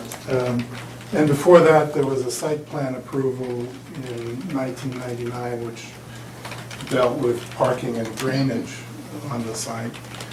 At the time of both of those applications, the concrete plant, batching plant on the property was in operation, had been in operation continuously. I think it was rebuilt in 1964, predated the major industrial use provisions. And so there has never been a major industrial special permit for this property. The concrete plant was last operated in October of 2008. And in our review of the zoning bylaw, given that there is a mix of uses on the site and given the size of the commercial industrial buildings, the concrete plant was non-conforming as to the major industrial use special permit provisions. So that use having lapsed in 2008, and Middlesex TMC now intends to reopen the concrete plant. wanted to come before you to make sure that the use that was existing in 2008, and all of the existing uses, which also predate or were reviewed and approved under various special permits previously, would be allowed as a combined major industrial use. So this application before you doesn't actually propose to do anything except for to establish the concrete batching plant as a permitted use under the major industrial use. Maintain the status quo. Essentially, or at least the status quo as of 2009. You know, different owners, different project proponents, Well, maintain the use. yes, the owner, TMC Leasing, is an affiliate of Middlesex Corporation. So the name of the owner changed since 2002, but it's essentially a successor. Well, the site plan is a little different, because when we approved the parking and everything that we did out there, when you redid it, you did the drainage, it was because the batching plant was closed that we allowed the parking in there, because we didn't take into account any trucks for there, we haven't done any, there's been no drainage. No drainage calcs were done for the batching plant or anything else like that the last time we looked at this, so. The batching plant, I may have misunderstood you, the batching plant was in operation in 2002 and in 1999 when the prior site plan approvals were granted. Right, and then didn't you expand it again after, did they do it after? They haven't No. done it since 2008? No, since 2002. 2002. Okay. Correct. All right. So, Mr. Oliver is here if you have questions about the plan, or you can address the zoning information, pertinent information.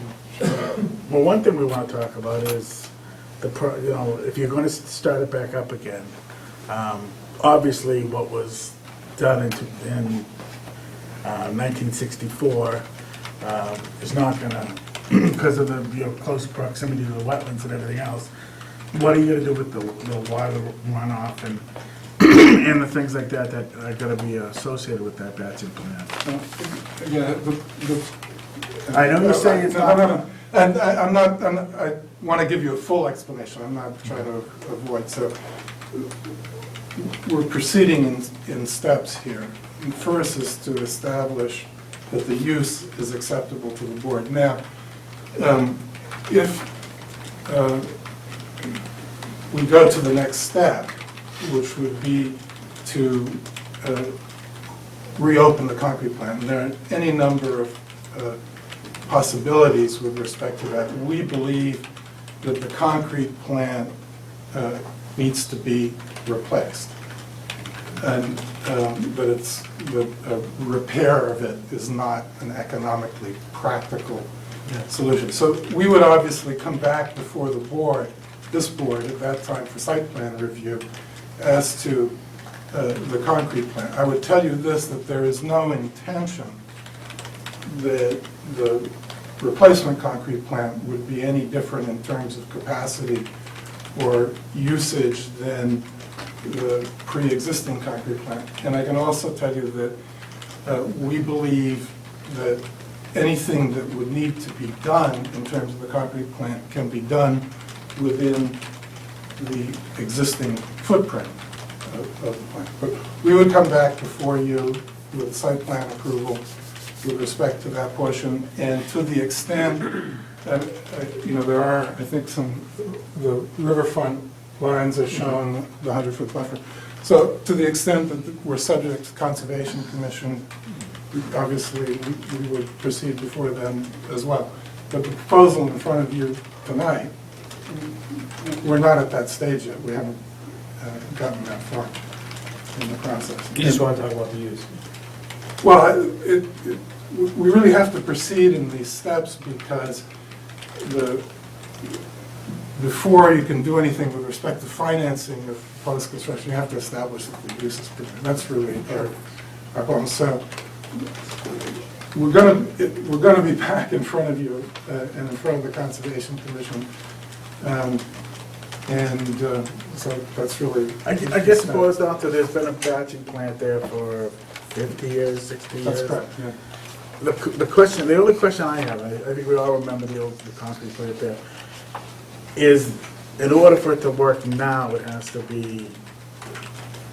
pass muster with the wetlands that you have there and the management, a better management practice than what was done 50 years ago. That's the point I'm getting at.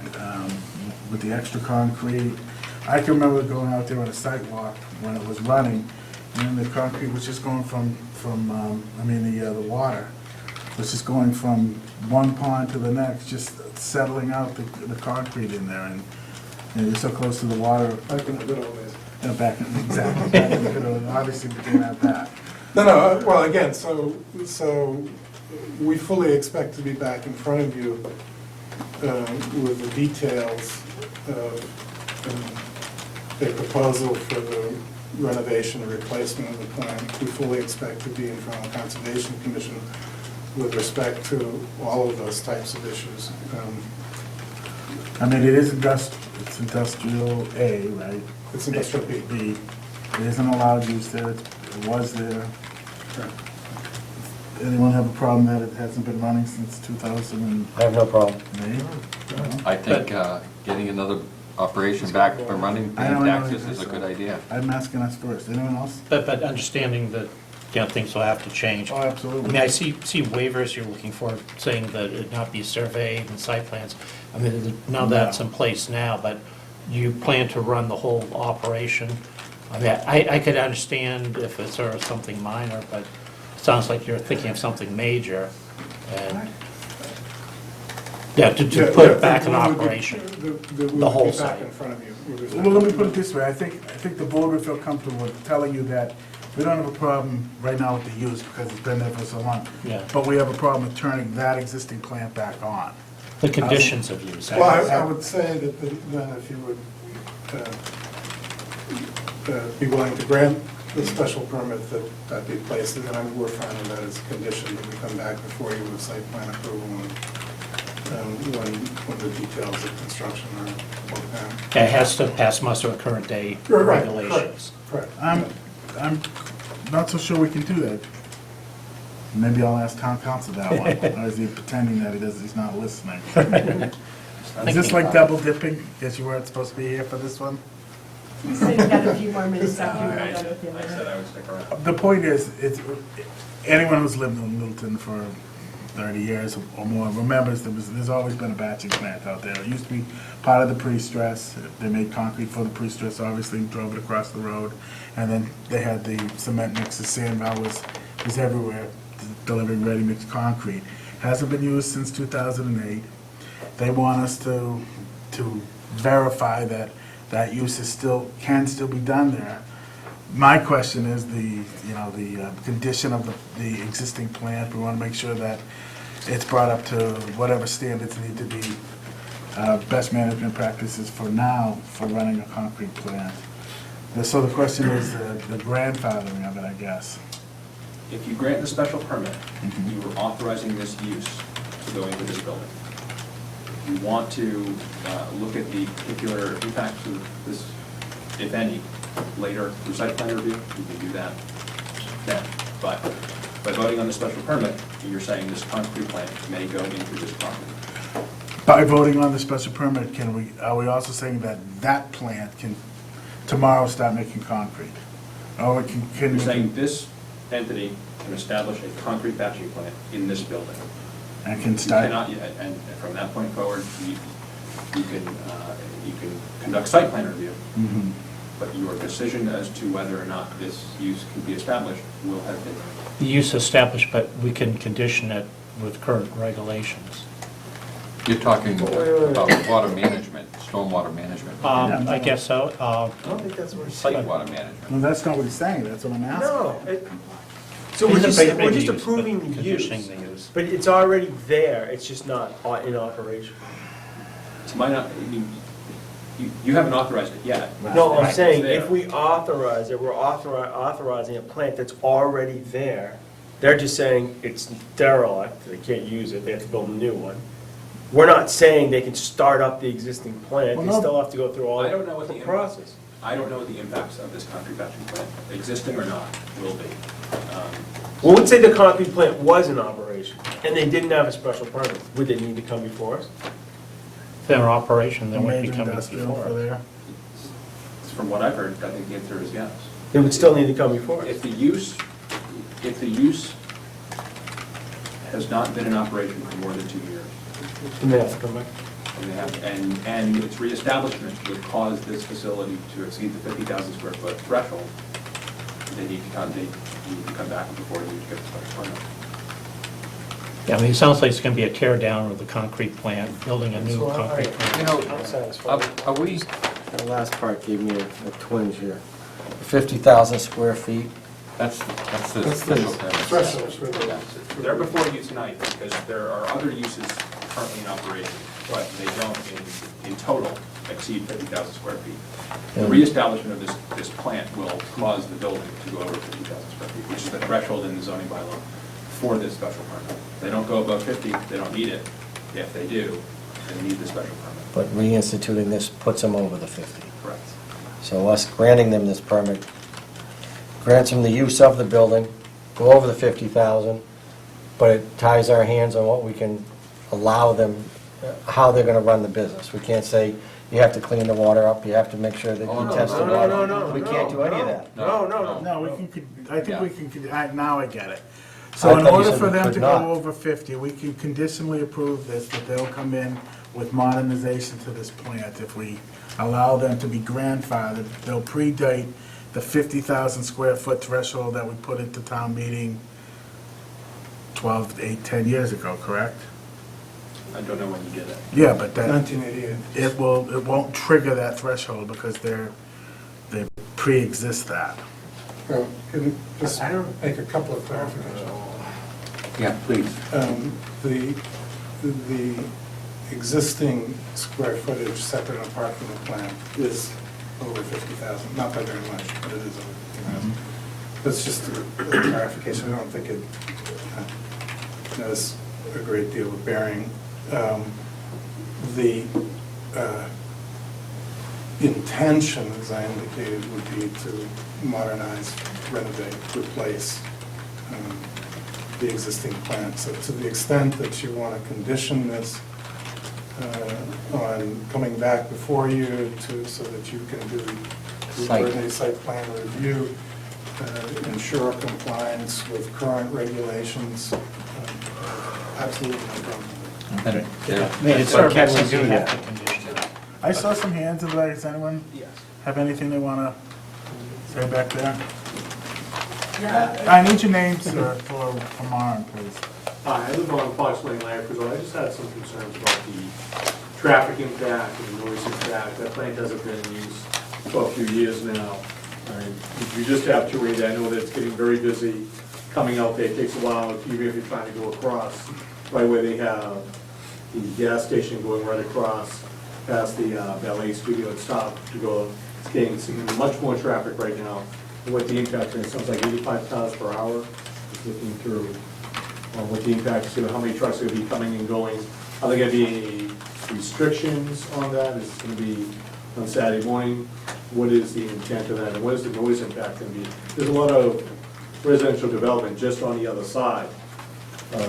Yeah, I can- Well, I live across the street in New State Road, so, I mean, I've been there since 2000, so I know when the plant was operating, I'm down there corporate for soccer games. I mean, I've never even seen a cement truck, or had to wait for a cement truck the whole time it was, I mean, you've been same place I have, so it's not, I mean, unless they're gonna be, I don't know what your anticipated volume is, you know, how much you think you're gonna be producing? It would be no larger than the capacity of the existing concrete. Nobody, I guess, is the scope of your operation gonna be any more than it was in, say, 2008? No. So, I mean, do you recall experiencing anything with a cement truck on that road that was? Well, it depends on what they have in mind. I think they were saying 85 cars per hour. I'm just wondering. what they Per envision. hour? 85 cars per hour? What is the envision for the traffic impact, what is the envision for the noise impact? How many I trucks, don't know how many what they trips a did. day in operation? Jesse included a traffic analysis with the submittal. And I think what's being quoted is we generally look at the AM and the PM peak hour generation for traffic. So your morning rush and your afternoon rush. The 85 vehicles per hour is during that peak period. So it's not all day, it's just at those peaks. How do you find the peak period? It's more than an hour, it's 2 hours? It's sometimes, well, what did Jesse use here? You talked about AM and PM peak hours, so what? It's usually, you're right, it's a 2-hour window. He's anticipating the 85 vehicles during the, well, I believe he says during the peak hour. Over the 2 hours or per hour over 2 hours? I'm trying to find it in here. It's over the. It's on tolls, it's He's page using 2. an AM peak hour and a PM peak hour, so he's actually using a 1-hour period. Right, So, okay. so the 85 vehicles during Per that hour, period. yeah. In that, he's included, to be conservative, 20, so you have employee trip ends, and he's also including, based on the generation, 20, he's got 80 vendor product truck trips throughout the day. He's taking half of that, 20 per each peak hour. So he's actually including truck traffic in that time as well, on top of the employees. So, and then looking with the traffic on 110, I think he had some Mass DOT data that was 17,000 vehicles per day coming through there, and Right. so the impact traffic-wise is minimal. It's existing now, it's been in operation in the past. So you're talking 20 trucks over 2 hours additional on that road? Is what Yes. they're figuring? Yeah. Yeah, that's, I don't have any problem. Yeah. And that's existed in the Yeah, I past. don't have any problem. And we're unaware of any The problems. only thing I would remind you is that those peak hours are gonna intersect when the high school busing comes in and out. Okay. So, I mean, I would really appreciate it if any cement trucks didn't divert down to a state road, which is what was going on back in 2008. Well, we can condition that nothing, they can't go down through that way. or- Well, they're not supposed to now. I mean, it says do not enter, but that was definitely a practice in the past. They were bypassing using. Them 18-wheelers and all Do you want to the just big gravel. identify what the questions are, and then we can get them for the Right. answers for the next For time? next meeting. Anyone else have any other? Yes, sir. Name, please. Dave Altman, 75 Harvard Road. I have some concerns with this too, particularly because the plant's so old that makes me, I'm wondering if there had appropriate DEP permits before baseline. I understand that concrete batching plants have significant emissions, and wondering if there's been a baseline of these, what those were in the past, if they're measuring those now. And there's, part of me wonders if it's already zoned, if an industrial use like a concrete batching plant is allowable under zoning, I don't understand why you would kind of permit upfront a previous facility which is clearly outdated, has kind of been grandfathered in, Yeah, and but- not just have it permitted once you see what's actually going in there. Well, to your question, right, I mean, all we're doing is allowing the use. When he modifies that plant, they're not gonna operate the existing plant. When the new plant is built, he's gonna have to go through the whole permitting process. Right. So he's gotta go in front of the Conservation Commission, he's gotta, so we could prove the use, he could go in front of the Conservation Commission, not have the right mitigants in place, and not be approved. Yeah. And This is just one We part want to of make that sure process. that he goes through all of those steps, and that was what our concern was. It's not clear to me whether if this permit gets harder to pull back, or things could be started. I mean, if you're allowing this entity to go in or lease, are there things that could be done without actually fully permitting? No, this is just one part of the process. No, and the DEP permit has nothing to do with us, that's a state permit, and we don't control that. And the same as the mine across the street, they have to have air quality standards they have to comply with, which, and part of that compliance is a monitoring program that they have to report to DEP. So if there's air quality issues with, if there's air quality requirements with the concrete batching plant, it'd be the same procedure.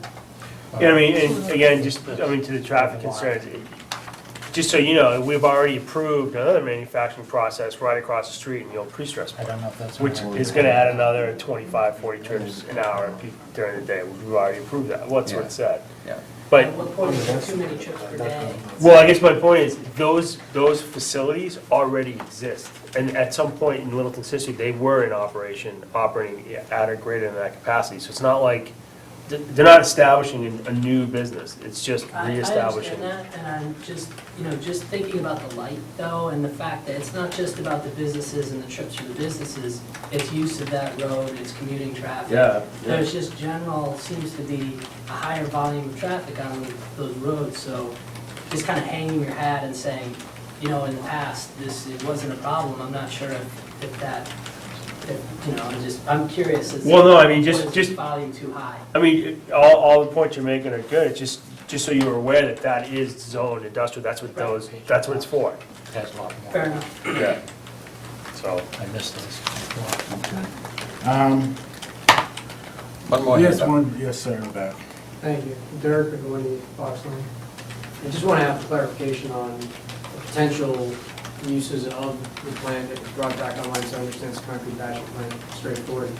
But the language wasn't clear to me whether or not it could be potentially used for manufacturing of anything else above and beyond that, or if there's a restriction, if there's a limitation in place, and if the Concrete. the permit. Yeah, but it's, When- that's in the water. When they build a building with that specific a use, it's generally It's not concrete. inclined to be able to be used for anything other than that.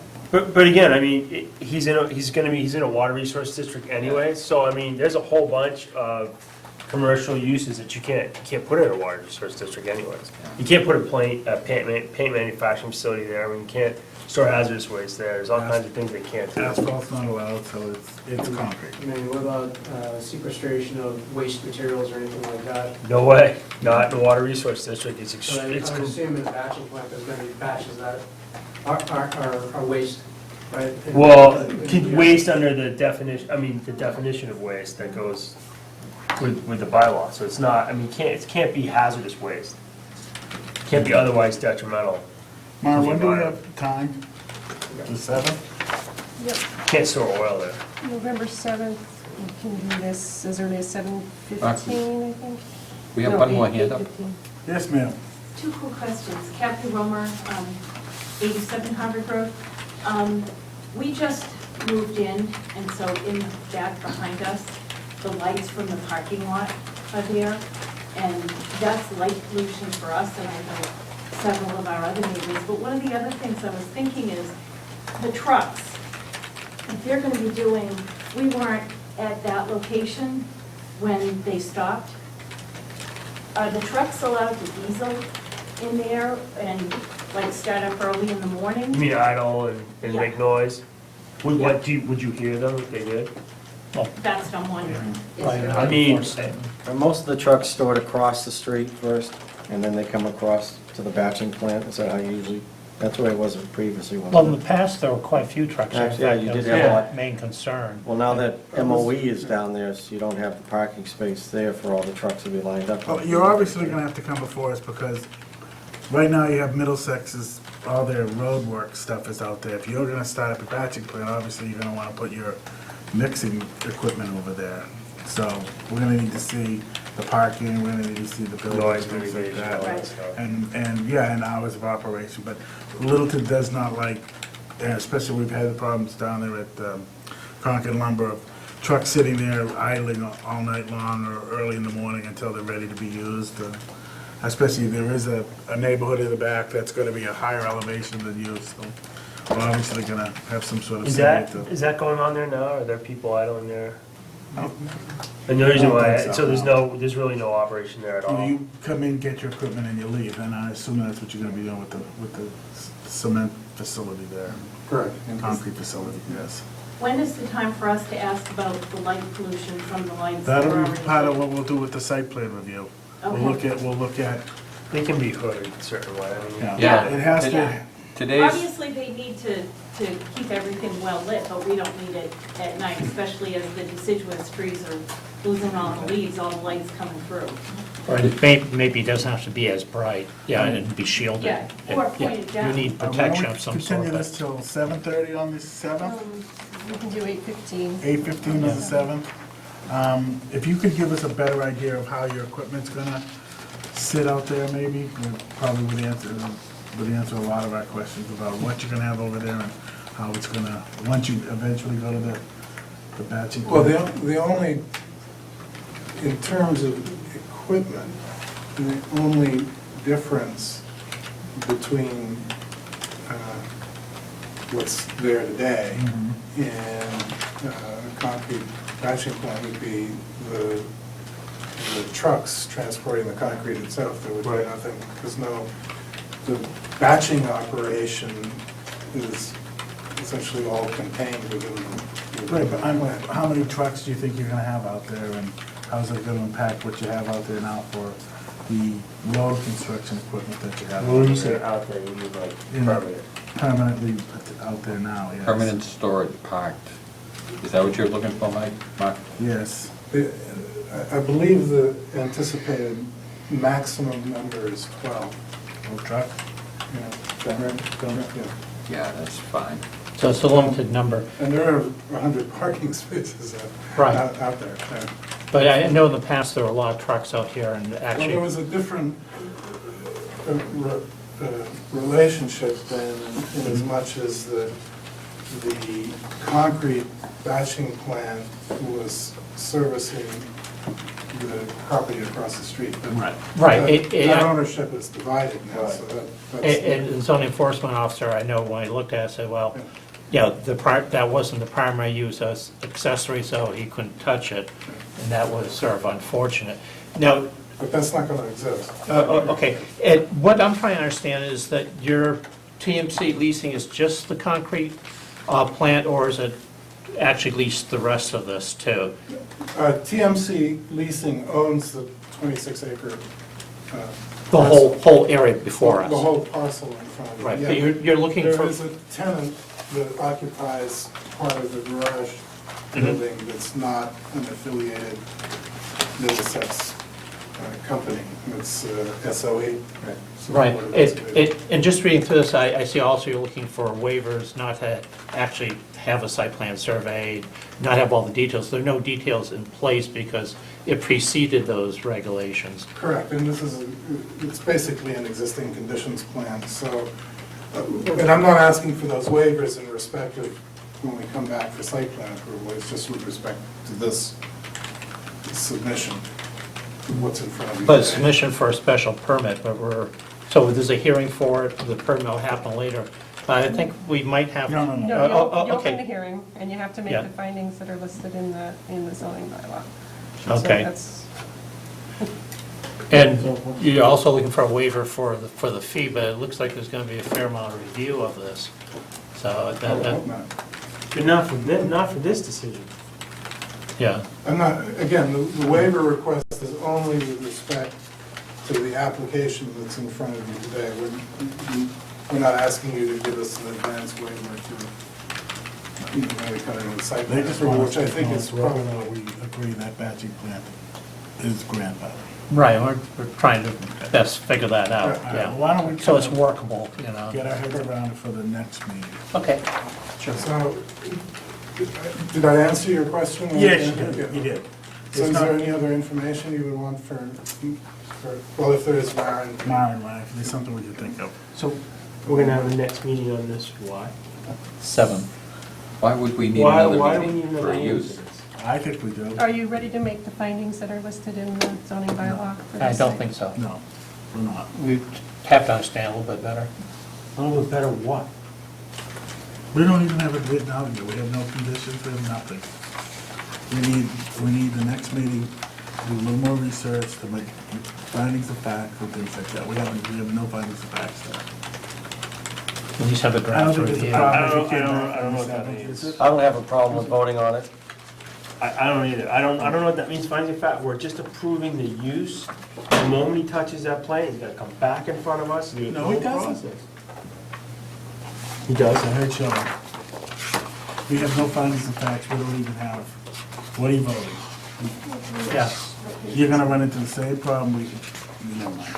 Oh, I see it.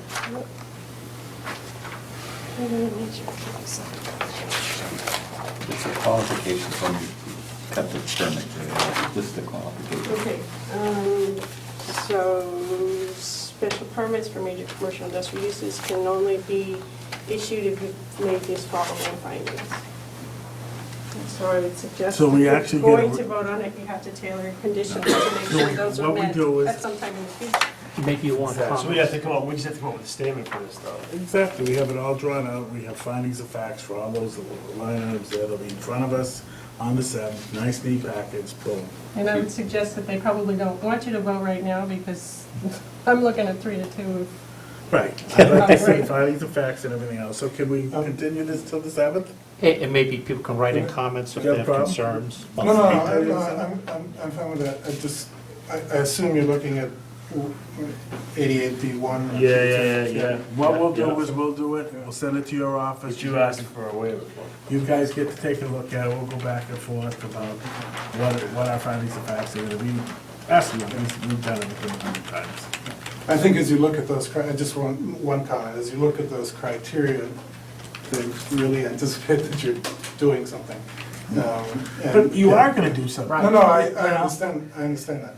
Even though Not conceptually we're looking at something that's been around for 50 years, bottom line is you're gonna do something. So we have to make sure that there's safeguards in place, that there's monitoring wells in there, that you're gonna do, you're gonna update your site plan, you're gonna look at the lighting and everything else. All those things we have to make sure we put in there so that when you come before us with a site plan, you're not just showing us, oh, we got a couple of vehicles over here, this is where the building is, we're done.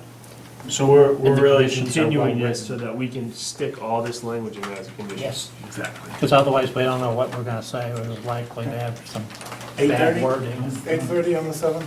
Thank you very much. 8:15? 8:15, excuse me. Yeah, if the public want to write in comment, Aaron, yes, just- they do it soon, and tomorrow. There's a sheet inside here, wasn't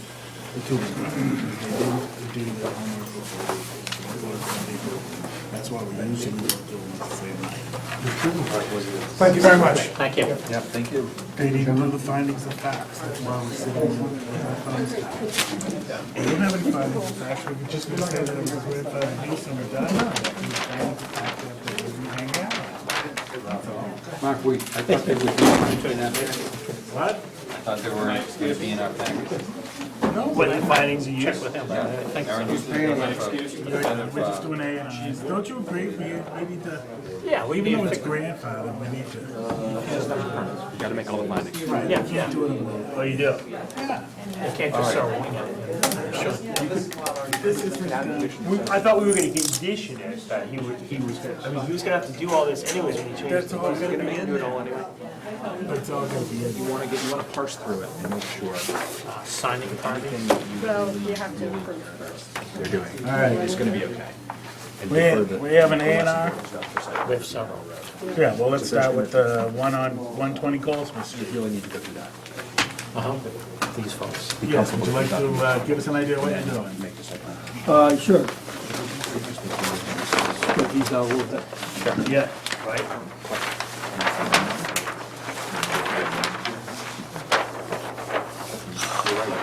No, I'm hearing you. You could say, yeah, come back on special permit site plan at the same time, do it all together. Right. Good point. Very Okay. good point. All right, lesson learned. All right, what are we going on here? Hey, you already gonna sign it? Yeah, what they want to do here is, they're selling the horse farm here. Yeah. And the person who's buying it wants some room in the front here for horses. His paddocks are here presently, and he needs that space, for the horses, because he has 30 or 40 horses, so he needs the paddocks that are here.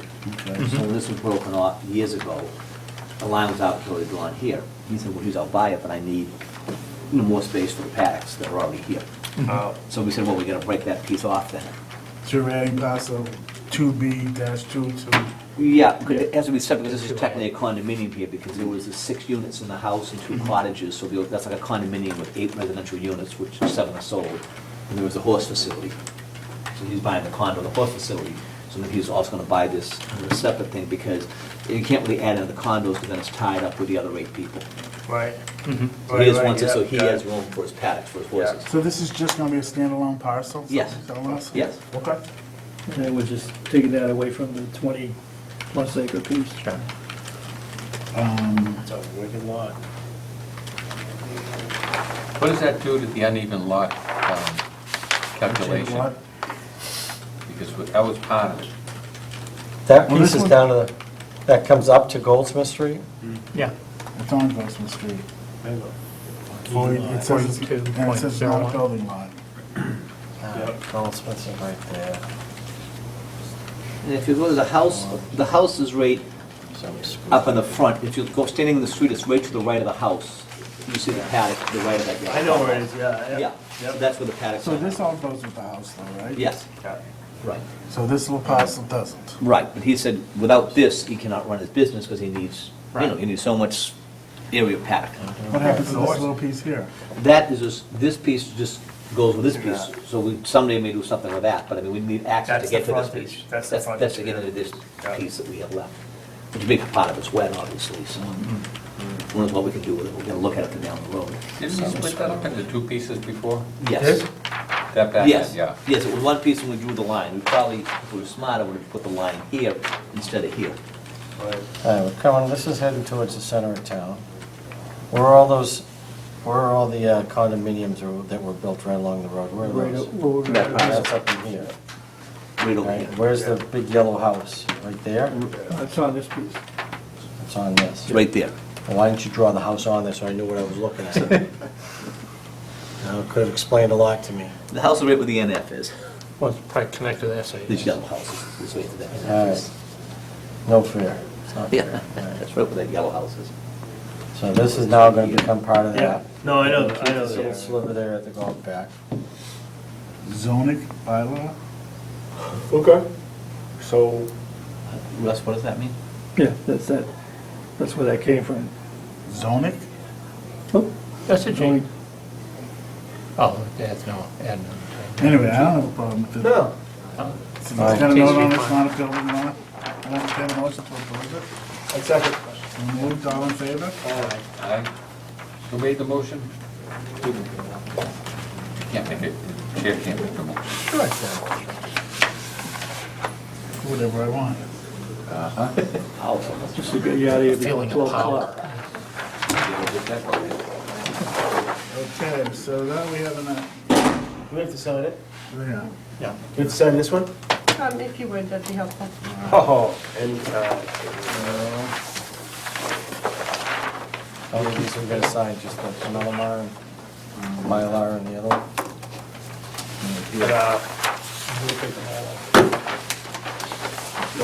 don't leave it in your truck, and melt it, so we have to come back here and sign it on it.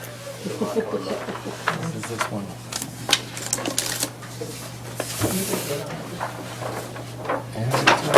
I got thorough about these No, things. 9, 16. 17? You sure? 17. 17.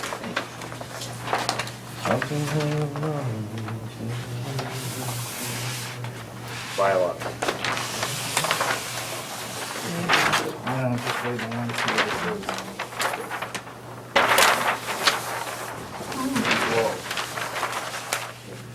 Rich?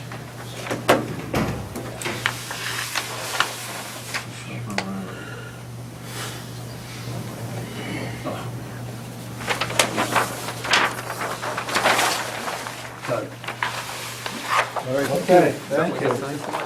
Yeah, That one? this one. No, we don't do That's that. another job. Oh, no, yes, thank you. Okay, we have Dave, are you still here? There's this one in there. I only signed two copies. Did I always sign two? Okay. Anyone here for this next A&R? On Nagog Hill Road? Nagog Hill Road. Nagog Hill Road. 2A and 2B. That's, All right, why don't you give us an overview of what you're doing? Okay. This is A&R for Monty Saparetti. And what we're going to be doing is cutting this larger piece into a standard lot and into a reduced frontage lot. Where's that? 2A is the standard and reduced frontage. Can you put it on the is 2B. chairs over there for starters? Put it on What's the that? chair. Put it on the chair so that, You gotta give them paper one. 2A. and point at that. I have this one, so that's, but what are you pointing at? Reduced You're frontage. cutting what into what? This is where the existing house is, and they're cutting a standard lot 2A containing 1.985 acres. Okay.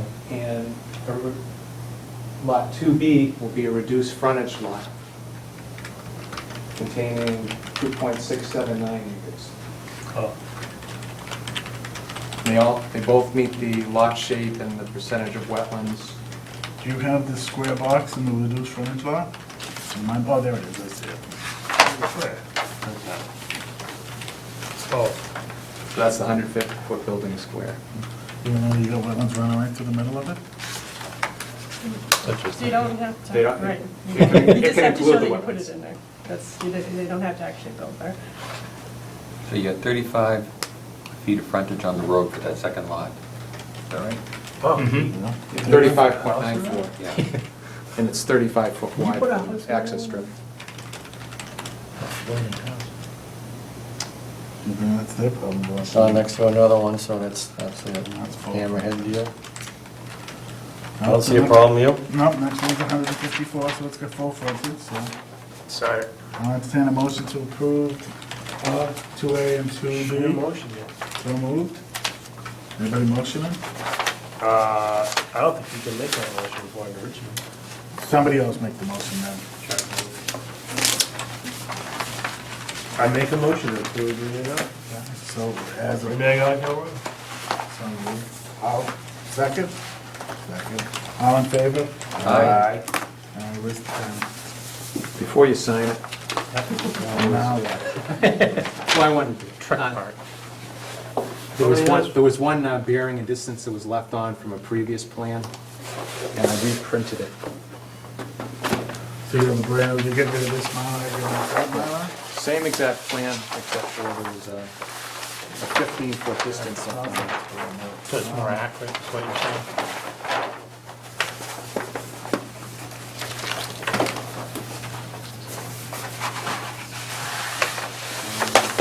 We signing any paper, or is he saying to bring you back?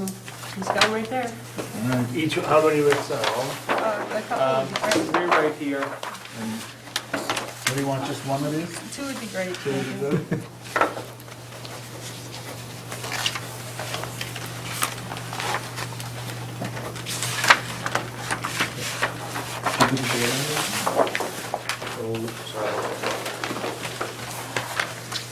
That was about knowing what it is.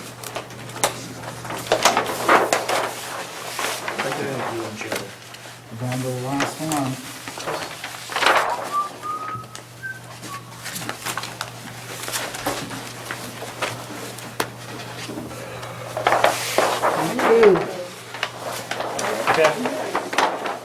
I'm actually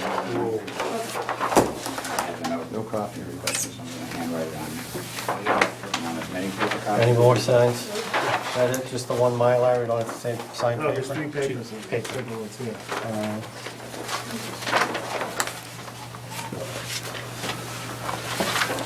Does somebody know? Somebody here, he's gonna be writing a note here.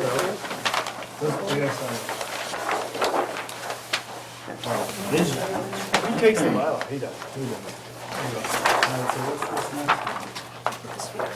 Well, I'll send it to you. Yeah, that was good. It's not here again. No, it's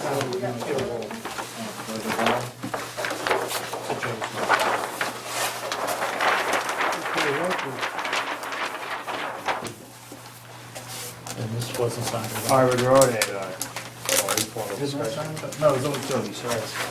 Thank you. Don't have to sign it, just 2. All right, so what do we have for Harvard Road? It's the old stagecoach road that goes off the Oakville. That's, it looks like it's being tied into the garage. This is the salt box. Did we already vote recommendation in town meeting? Yeah. You don't need to sign the third one? All right, so what is this, what's going on with this one? Okay, this one, he's adding another note down here. I'm adding a note to it. For the record, I'm Cal Goldsmith from DPR. We are adding, this is Peter Wall's property, his existing house, Sheen Lane. We're having a reduced frontage lot in the back, and then lot 2. Just dividing into 2 lots. We've got septic comments already. So this is the new thing that. This is the new lot. This is the new lot. This is the remaining land. It's So this is under one lot This is all one. with the road and the garage and the Yes. house? Even though he Yeah, was, right now, it's all one piece. at one point he was gonna split that up, but he Well, changed this it. is the way he's doing it. He's putting Yeah. a line across there, that, and keeping this garage with the house and the gardens. This is a road here. isn't it? It was It's the old discontinued. stagecoach road up Yeah, to that was Oak Hill. discontinued. Yeah, But isn't there, it's replaced by this, I guess. but isn't this got historical significance? No, that's been long since been discontinued. I mean, it actually exists on the ground. It hasn't been removed, but What you're asking is an but it's ancient cut off way or here. something. There's no continuation up there. All right, That's so like this is- Tom Harrington would. This is reduced frontage, this is full, and this is full. Yes, that's correct. What's your R factor on this one? Is there? Where? I don't see the R, where is it? Well, R? Yeah, where's your R factor for this lot? I think they're in the notes. oh, yeah, there are, what is it? Here's some notes. I have a shape factor greater than 0.4 for the grant, 0.8, 0.9, 0.5. Where? Respectively. Oh, it's over Note number 2. No, number 2. Oh, Watts, what do you have, shade back there? Okay.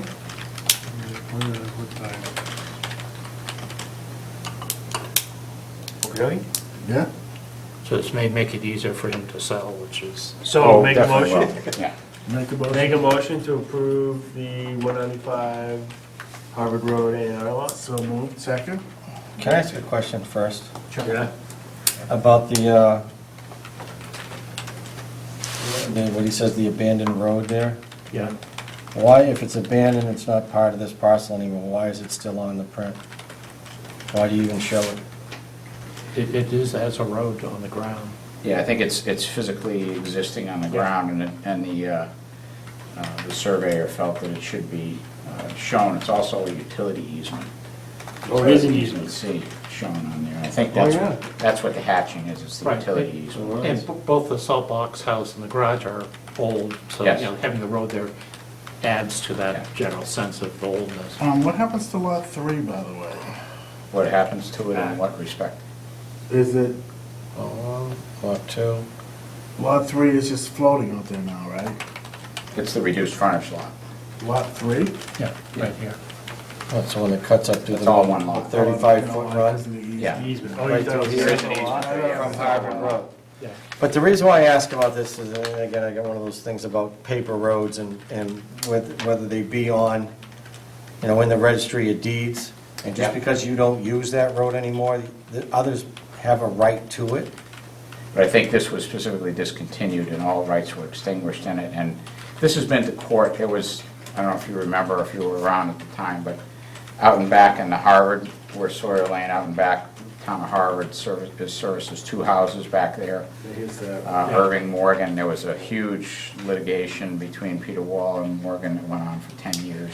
Okay. And they finally adjudicated a solution, and the solution was to discontinue that, to reduce Sawyer Lane, it's a private way, it only services those 2 lots out in the back, and to replace the portion of Sawyer Lane on Peter Wall's land with this easement that's shown. Right, and I understand from Okay. talking to him, this And- was to Oh, that's replace a that. private Yes. way. Well, that's what they agreed to. And it was adjudicated. Yeah, it's right. It was more than that, it was gone to court, it was adjudicated by land court, and that's the Two way. houses back there. Yeah.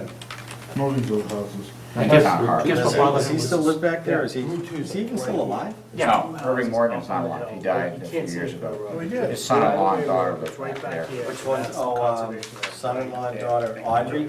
Right here. I don't know her If you name. walk Beverly Road. I'd recognize his name if I heard it, but I don't know. This. All right, so are we approving this or not? Must have been They tell me that road is no longer part of life anymore, sure, All right. then, So it sounds like a second. So, All in favor? Aye. Do we have a Mylar of this or no? He's adding the reduced frontage note to the plan. We signing any of the paper? The one that he adds the note to, yeah. I was You mean just that one? Do you know if this is in the process of being sold, or is I this? do know that it is in the process. We signed these also, Aaron? All right. It's been a long My haul penman- for him. Well, it sure has, sure has. My penmanship is not wonderful, but, Are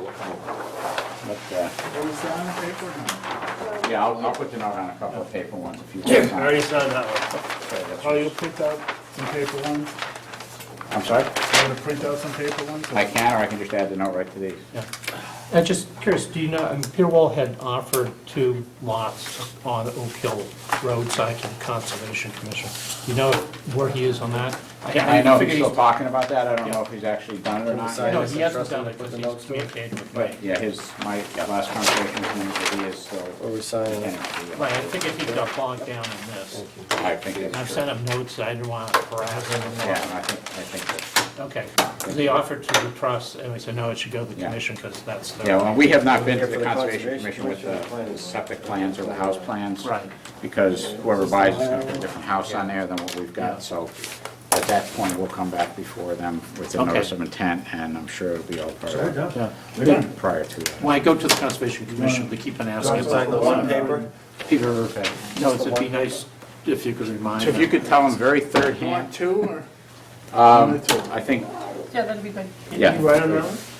We have a motion to adjourn? Second. So we have to sign this one too? Yes. Okay. But you can, I mean, you could tell him very third hand that, Yeah. that you've heard that he's still considering doing that. Oh, okay. Intending to do that, but. Okay, that'd be helpful. But, you know, very All right, did we adjourn? It's still up to him to decide, but that'd be nice. Mark, are we adjourned? We're adjourned. All in favor?